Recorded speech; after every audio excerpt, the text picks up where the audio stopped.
ചോദിക്കട്ടെ? Okay. Shirt. ഷർട്ടില് ചായ വീണാൽ എന്ത് പറ്റും? Very good.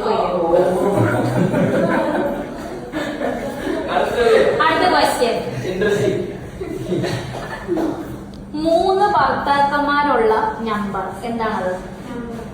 ഒരു നമ്പർ അത് 3 ഭർത്താക്കന്മാരുണ്ടെന്ന് കാണില്ല നമ്പർ.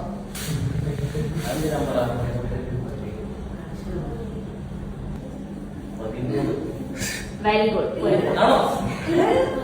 13. ഓ, തമിഴ് വേർഡും മലയാളം വേർഡും ചേർത്ത് പറയുന്ന ഒരു ഫ്രൂട്ട്, നമ്മൾ കഴിക്കുന്ന ഒരു ഫ്രൂട്ട്. അതായത് തമിഴ് വേർഡും മലയാളം വേർഡും ചേർത്ത് പറയുന്ന ഒരു ഫ്രൂട്ട്, നമ്മൾ കഴിക്കുന്ന ഫ്രൂട്ട് അത്.